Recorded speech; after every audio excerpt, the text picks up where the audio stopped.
You're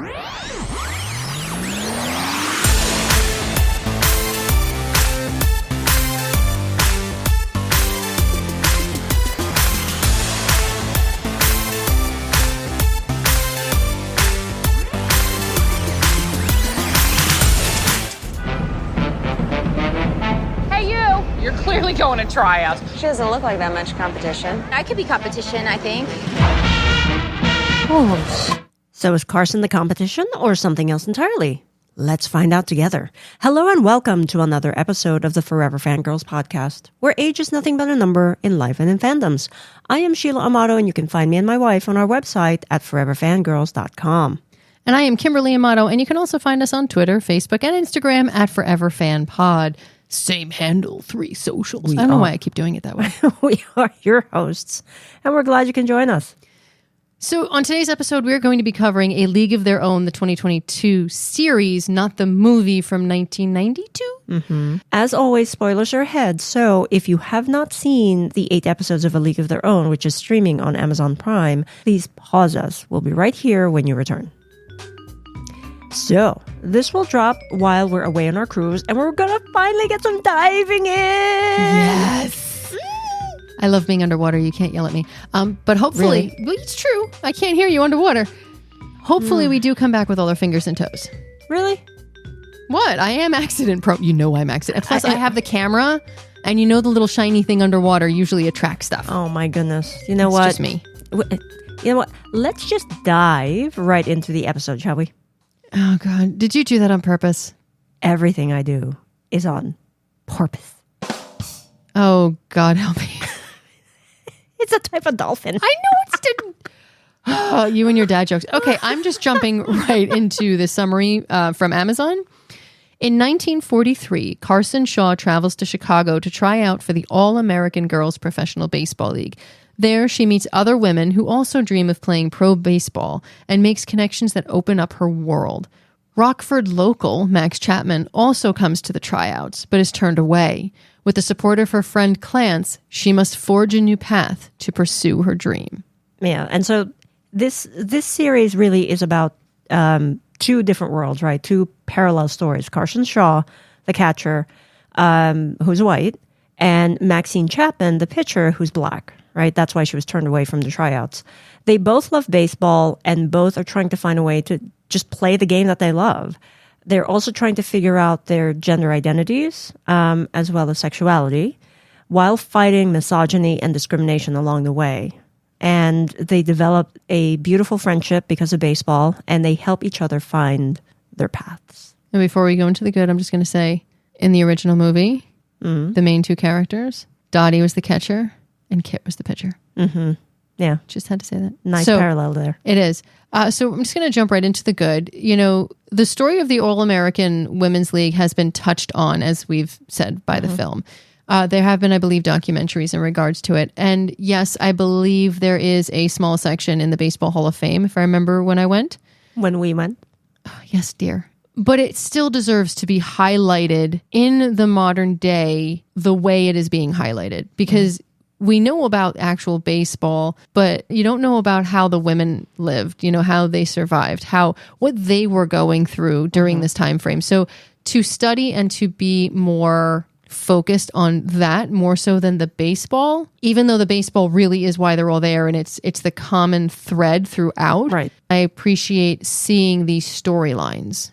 Yeah. The fact that they were, you know, they were showing that for black players, right, men and women, and especially the women back in 1943, you know, when this was happening, women weren't even looked at to play baseball, right? It was like, oh no, you know, you can't work and you can't play. And those who are good at it, like Maxine, it's just frustrating because she's trying every which way to play, to find that outlet, and no one is just giving her a chance. Max's mother even mentions that the only reason she got a loan for the salon is because her name is Tony and they didn't realize it was an I, not a Y. Right.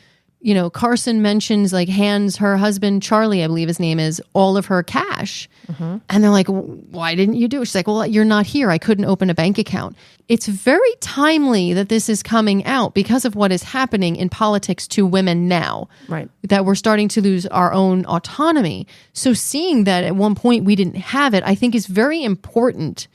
And the way it's done, it's not like bam in your face. It's more just, this is how it was. Right. And and that's a credit to the writing, right? It's so realistic and it transports you to that time. You can feel the frustration, you can feel the fear, because the other aspect of this whole series is the fact that it highlights there were gay women playing in the league. Mm-hmm.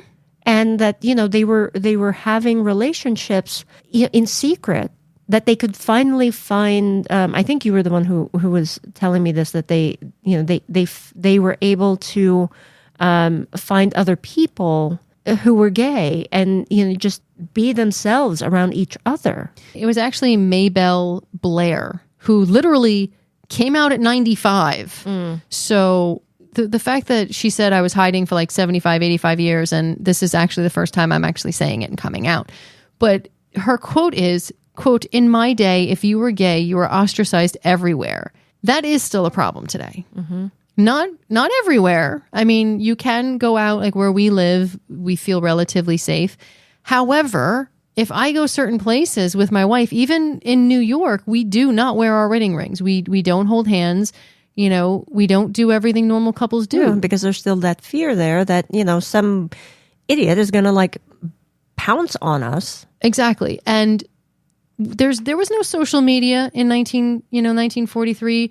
There was no place to hide. You couldn't go anywhere without your husband or a male chaperone. So to be able to be around people in a house where you're staying with the team and knowing that there's someone like you that you can confide in and talk to and maybe even experiment and have a relationship with, yeah, that happened. Yeah. And the fact that Maybelle was actually explaining that, at 95, when she finally came out, and you wrote the quote here, that she felt like she had high blood pressure and her whole body seemed to drain because there was that fear of, okay, I'm coming out. Right? It's just like the film Happiest Season, where the experiences of people coming out aren't the same. Some people are just, they're accepted and others aren't. And the fact that Maybelle at 95 comes out and she still feels that fear because, what if someone doesn't like it? And then, she's 95.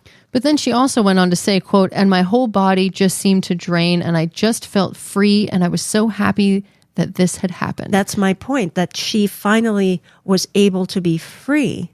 But as she was saying it, she had that fear of, oh my God, I'm going to now just tell the world who I really am. I think it was by accident that just came out. You're talking about 1943. You don't discuss these things. We talked about it during Paper Girls, which we reviewed for the previous episode. You don't just go out and discuss these things in the 80s. Even the 90s, it was all, you better know your group. Right. And even now today, it's still, you really shouldn't discuss certain things unless you're with specific groups or you're on certain social media because people will lash out. Yeah. So I loved seeing the reality. That's great writing. The performances were solid. Everything that we as human beings know historically, because my understanding is they had a creative team that was led by a full-time researcher, that they interviewed historians, they interviewed surviving members of the league, they studied letters, memorabilia, and all of this other stuff. And that is why there's true representation of the time period is all woven in here. So this has been a long time in the making to really go through and make it as accurate as possible. And I think that's why it feels so authentic. And these are the types of stories that I want to see, right? When this first came out, and you mentioned that we should watch it. When you said A League of Their Own, I was thinking about the movie. I'm like, oh, all right, how are they going to make that right? Because I thought that Penny Marshall film was just extraordinary. Of course, Madonna was in it, so I'm a little biased. Gina Davis for me. Oh, all right. Well, I didn't know how they were going to make that better, and then this was just a totally different world, and it was just highlighting the other aspects of that time period, and so it was an amazing watch. I think if this series was done when the movie came out, it would not be even a quarter of what it is now. No, I mean, I think you needed streaming, and I think you needed a lot of time in between, because I think if Penny Marshall had even tried to do that, there would have been someone in a boardroom cutting it. Oh, absolutely. Because back then, even when did it come out? 1990 something? 1992. I mean, we had 92. Xena, and Xena was not allowed to even have a kiss, if Exactly. you remember. They It had was to subtext. switch. It was subtext, but they also, when Xena leaned down to kiss Gabrielle in one scene, they had to switch Xena to Autolycles, I think it was, who was played by Bruce Campbell, because you could not have two women kissing. Right. And so that's why it's like, you know what? I think that's why I appreciate this series so much, is because, yes, it is a different time, and it's now a little bit more accepted. So they can showcase the truth a little bit and show that. I also want to just switch. There was one episode, the Wizard of Oz type episode, where they're watching the movie and they're complaining about the color, which also was fascinating to me. But to see that Max and they were at the party at Uncle Bert's, and then you see Carson, Greta, Joe, and all them at the underground bar, and seeing the dichotomy of where one is being raided and one isn't. Right. And the fact that they were talking about the house being so far away. The train comes by every half hour or so. And the benefit of that is that it's private. No one ever comes out there, so they feel safe. Yeah. So they have these parties knowing that everybody can enjoy themselves without reprimand, right? And then at the bar, yes, it's somewhat hidden, but because the raid happened, that means someone leaked it. And, there is a back door where, you can try to leave, but it's a lot more dangerous for them. Yeah. And it was. Joe got caught in it. And she was beaten up, and that was the impetus for her to be traded to the other team. Because it was either be traded, or I believe they were going to kick her out. Yeah. That's because she couldn't be in Rockford because of the connections, because there was a woman in Rockford that she was caught with. Right, exactly. And so, it's those things. And then Greta, she had her rules, right, to stay safe, because she was not safe once before. And she tried to let her hair down and not follow the rules. And then the raid happened, and so she's back in her cell. I mean, her facial reaction, that trauma on her face alone, just watching the film, it broke me. It absolutely broke me. Because she's finally experiencing that love, I think, between Greta and Carson. I think, in my humble opinion, I do believe that they are falling in love with each other. And to finally accept that and then be like, oh, maybe we can do this. Right. Just to have reality smack you back down is really hard. And the thing is, you have Max seeing how Bert and his partner are living, and they're happy, and they're out. They're happy, but they have their rules, and they don't break them because they know. Right. They even mention that, you might have to move. Right. You might have to go around a lot, but it's okay, because to live the way you want to live, you need to accept this. So there's this guidance and this acceptance. And then you have Greta, and she wants to live a certain way, but in order to live that certain way, she can't really be true to who she is. Right. And then when she finds Carson and she wants to be true to who she is, she gives up the rules, and what happens? All hell breaks loose. Yeah. So it's a very fascinating dichotomy of what could and could not happen, and how to protect yourself and how not.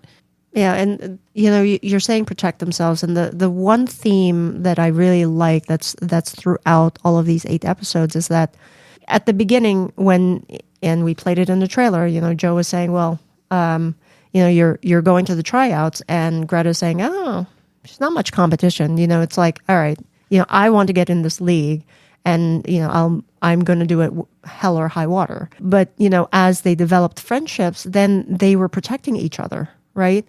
That scene where they were supposed to look like women, and it was Carson and Greta who pulled. I think it was Jess. I think it was Jess, right? Because Jess was just like, "No, I'm not doing this," and they were just dismissing them out of hand, right? And they, she was about to be cut, and they were like, "No, she couldn't." Yeah, they were like, she couldn't do it because she was helping us, and now we'll help her, right?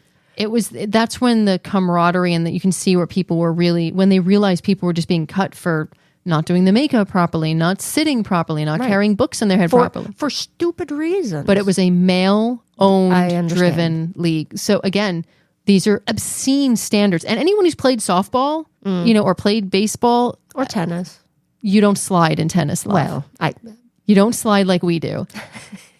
I had to bring my sport in. I'm sorry.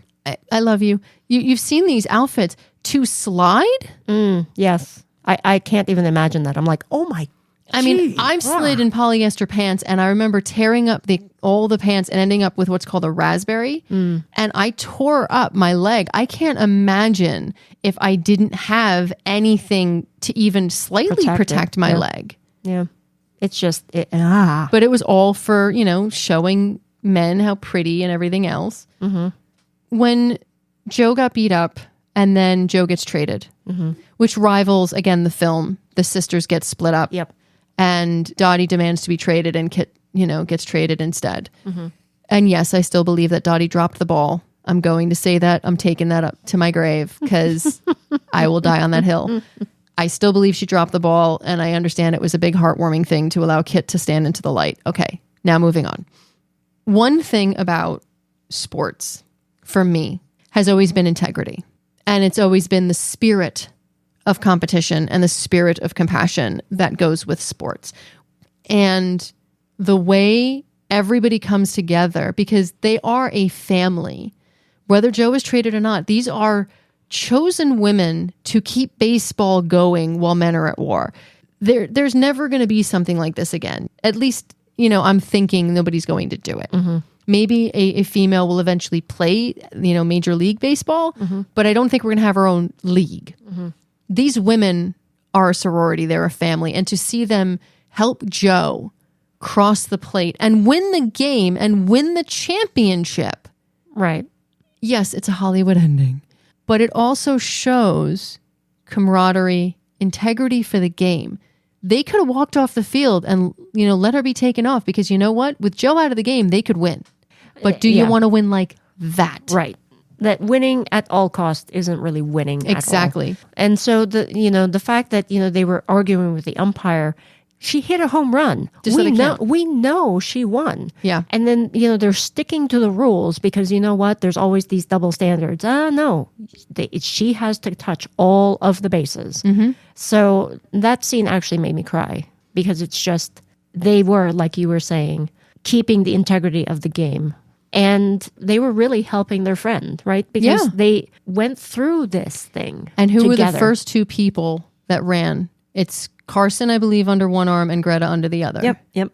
Well, Greta is on first base. So. Yeah, but Greta's like, Joe's sibling, truthfully. And then Carson's like, your family. Carson is the coach. And I loved when they brought Carson in to be a coach because Carson really did know aspects of the game that a lot of others didn't, but it also showed that in 1943, a woman could hold this role, and that women can be coaches in male sports like football, basketball, hockey, all of it.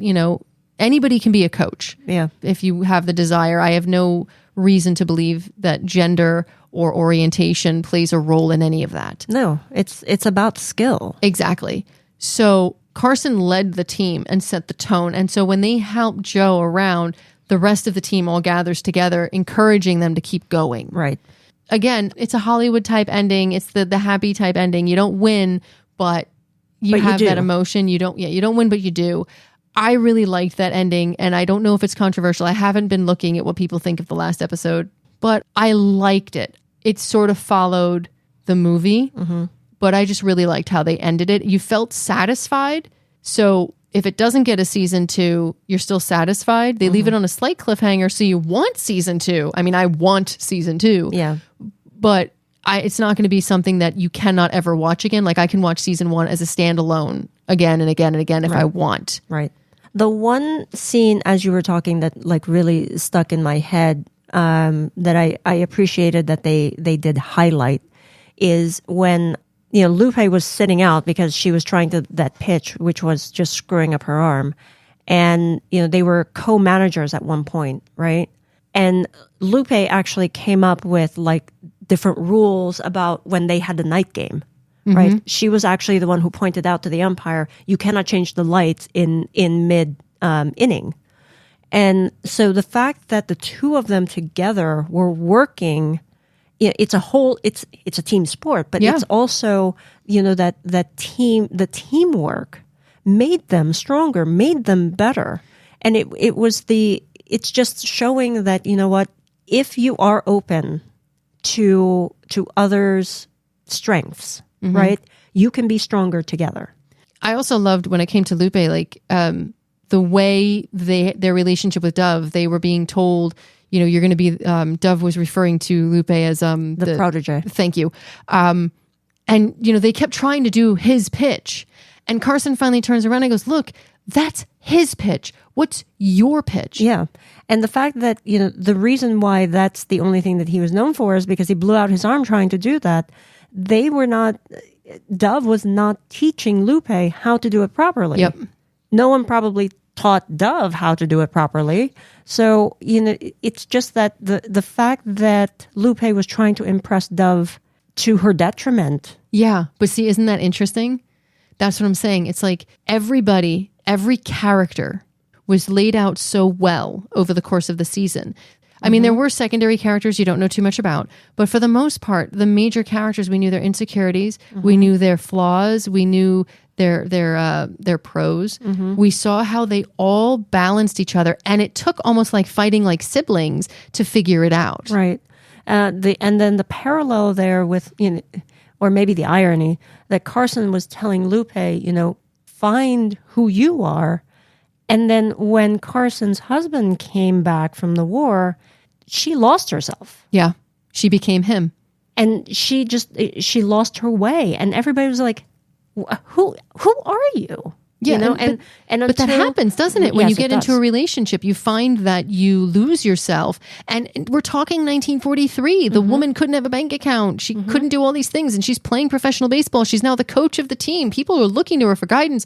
And the husband comes home and all of a sudden she shrinks back into the housewife role where she doesn't have control over anything. And she's not happy in that role. She never was. That's why she ran away. That's why she wrote that letter on a lot of alcohol. Yes, exactly. So I love that there was all of these different lenses, and showcasing that. It's not straightforward. I love that it did that because especially with the Max Clance storylines, Tony, Gary, all of that. Uncle Bert, I love Uncle Bert. It's just such a great series and it's so rich and it's so well done. Yeah. The scene in the supermarket where, they're trying to buy crab and, the vendor that they were buying crab for gave them the wrong thing.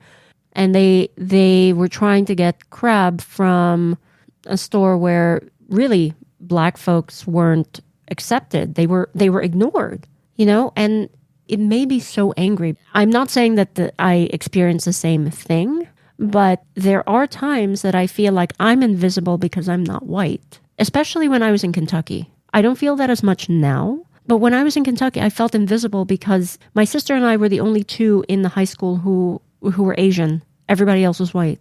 And we just disappeared.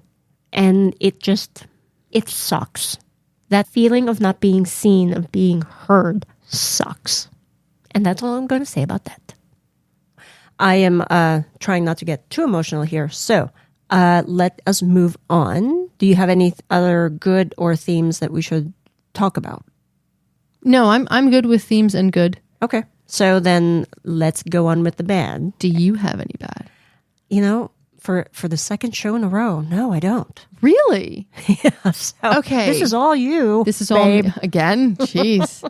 People are going to think I don't like things. All right. I'm just going to preface this that I really do like this series, but the baseball, the throwing around the field just was so weird. See, to me, it wasn't. I was like, it's showing that they can throw the ball, but right? It looked like a CGI baseball being tossed around. I understand, but they're supposed to be female baseball players. Look, I watched the movie again, and it looked like an authentic baseball being thrown around. I don't know what it was. It just looked so weird to me. Okay. I am going to say cute, though. I kept looking at those baseball gloves going, oh my God, how did they catch with them back then? I know, like, wait. It's like you have an extra finger that just flops around. But it's just amazing how they used to use those mitts. I do have one bad, and again, just like last episode, this isn't a reflection on the show. It is a reflection on something I saw. And I'm going to quote some reviews specifically. I'm not mentioning the individuals who posted it, but it was referenced on, I'm going to say I got these from specific websites that shall not be named, where you can put reviews and you can review bomb and do whatever you want. Take that as it is. One is, quote, a vulgar, brooding mess. Another is lesbian players having affairs, too much Hollywood culture, very woke, rampant lesbianism, gender neutrality, male, or are they female characters? Once again, is this based on historical facts, or is this an all-girl baseball team? Reason I'm mentioning those specific that stuck out to me. We have already mentioned that number one of the players just came out at 95. Yeah. Okay. This is real. Number two, that same player, who I think has a little more credibility because, oh wait, they were there, says that there were queer people and that they felt safe for the first time and that they could all hang out and they were there together and they were having relations because, oh wait, they found their people. Okay. Finally, lesbian people exist. The LGBTQ plus community exists. We have since the dawning of time. We will continue until all of us are wiped off the face of the earth by an asteroid. It happens. We exist in nature. This is shining a light on the reality of the time frame where women were treated as second-class citizens, where people of color weren't even treated like citizens, and frankly, again, queer people existed. So for me, seeing comments like that is sad because it's really showing me that with all the hope this series does and for all the changes and for everything that I know we have advanced, seeing things like this and knowing that Roe v. Wade's been overturned and things like that, it just reminds me how backwards we're still going and how we still have so far yet to go where we stop judging everyone else for everything they do. Live and let live. Look, just stop. If you don't like something, turn it off. Don't review bomb. Don't hide behind a computer. Just turn it off. End scene. All right. So since I don't have any bad, can we move on to the I'm surprised. There's nothing that you like camera angles or like. No. Wow. No. What have you done with my wife? You know? No, that just means we've seen some really good stuff and we've been lucky. Yes. So let's go on to the cue, shall we? There's no crying in baseball. No, I was like, oh, so that line from Tom Hanks's character. Sorry, I had to do that. You were just a tad late there, dear. I know, but I had to find it. But you know, the fact that iconic line still lives on is just great. And it's amazing to me because you and I both know, having seen the movie when it came out, we didn't obviously know each other then. We were, 9 years away from meeting at that point. But literally, if you are anywhere and you go, there's no crying in baseball, people go, oh, A League of Their Own. Yeah. It's just an iconic line. It's like if you say never let go, Jack, I turn around and go, they both could have fit on the door. Really? Did you go there? My point is, there are certain films that have certain iconic lines that you love to see and you know it's connected. And had they not used that line, and they used it well, they didn't just throw it in. Right. It was actually done in a section that made sense. Yes. So that was great. Yeah. Esty driving. Oh my gosh. I was laughing out loud with that. Why? So she was driving and she was speaking Spanish and arguing with Lupe in the back seat. And so, you know, the fact that Jess is actually playing the referee between the two of them and then actually just left so that they can hash things out. And I loved it because I looked at you and I went, but all of those cars had spare tires. I don't understand. And you just looked at me and went, oh. And it was because Jess was basically realizing that her teammates needed a moment to hash this out. And when Lupe's like, hey, you said there wasn't a spare. And Jess is like, no, I said I needed to get something to help me do this. And they had 3 Cokes. Yeah. Which immediately glass bottles. All I thought of was, oh, Sheila likes those. I love Coke in the bottle. Yum, yum, yum, yum. I can't drink soda anymore. Okay. The friendship between Clance and Maxine. Yeah. That was just, you know, it just shows that they're two different people, but they love each other as sisters. You know, they've got each other's backs. They fight like sisters. Oh, yeah. And, you know, that scene where Maxine didn't make the baseball team, and she just expected Clance to console her, and didn't even remember that Clance's husband was going to be shipped out the next day. It was their last night together. And that was just such a powerful scene to me, because it's like, this is not just about you. And I admit, I sometimes just think about me and how it affects me and not everybody else. So it's just it was a very poignant scene. Conversely, continuing that, when Tony, Maxine's mom, is sitting across from Clance, and Clance is saying, I can't do this alone because she's pregnant. Yeah. And then Tony's like, you didn't tell her, did you? Referring to Maxine. And Clance is like, no, because she would have stayed. Was that how that happened? I thought it was reversed. Well, even if Tony says it, but the point is, Max would have stayed to take care of Clance. Right. And so Clance gave up that security to ensure that, her sister That by Max another mister got to live their dream. Yep. And the fact that Tony then, right, because the whole series, Clance is afraid of Tony. It's like, your mom. Just Wait, you're bringing me to dinner? What? Yeah. The fact that Tony steps up and is now the support for Clance during this time when her husband has gone to war and her best friend is off playing baseball. Yep. It's just, okay, it's a community. It's the found family aspect, right? And so that was very heartwarming, because they both want Max to follow her dream. I want to see Clance's comic books. I love how her mind worked and was drawing. And then she would let the kids read it, and the kids would be like, Captain America's better. She's like, what is Captain America now? I loved the cuteness there, that innocence, that even though all of this stuff was going on, Clance had this amazing innocence about her as a character that made you just want to be around them all the time. Yeah. And that she actually is a lot more astute than anybody gives her credit for. Yeah. And she shows that in her comics. And the fact that, she knows she's good, right? She always gets accolades from Max. But, it's that insecurity that, all right, am I really good enough? She actually uses the kids as her sounding board, right? It's like, all right, what do you think about this? And so, she's trying to get feedback from them, but in a sly way, because she doesn't want to admit that she needs that type of feedback. And I thought that was just so very well done. I love that character. That character to me is just everything about cute and good about this series. Yeah. So do you have any other cute that you want to mention? I don't think so. So I guess that is our discussion of A League of Their Own. Yay! Yay! And now it's time for our Forever Fangirls rating. Drum roll, please. We rate A League of Their Own 4.5 stars. Yay! Yay! We do agree on that rating, by the way. And I'm going to say the truth here. I was really worried when I saw this trailer. Okay. I love the film. I have always loved the film.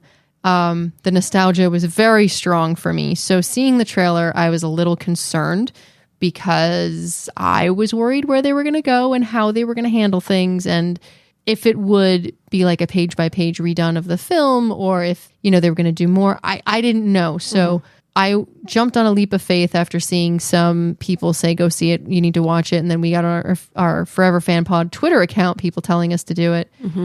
And after seeing it, I cannot say enough about it. Yes, I'm not going to lie. There's some flaws. Which is why we gave it a 4.5 stars. We didn't cover them. And the reason we didn't cover other flaws is because we could overlook them because it's so good. I don't want to waste time trying to regale you with why I think it's worth a watch. You've heard us discuss this. It's the first time I'm just going to ask you, the listening audience, if you haven't seen it and you still listen to this, please just try. Just sit down and watch this series. Yeah. And so for me, when I first started watching it, I couldn't put my finger on what I was feeling initially. And then about halfway through watching the series, it finally hit me. I was angry. I wasn't angry at the show. I was angry at the time period, right? The realistic way of how women struggled against misogyny and discrimination, and how they were just cast aside and discounted as not able to do anything or not worth anything. And it was so blatant. And I couldn't help but think that that is where some people now in 2022 are forcing women to go back to. You had mentioned it, that one scene where Carson gave the money to her husband and said that she was afraid to open a bank account because he wasn't there. I think she said she could not open a bank account because he was not there. Well, I just know that the notorious Ruth Bader Ginsburg was pivotal in ensuring that women's rights had, gone above and beyond. But anyway, that dialogue still leaves a very sour taste in my mouth because they were denied the freedom to be independent. Right?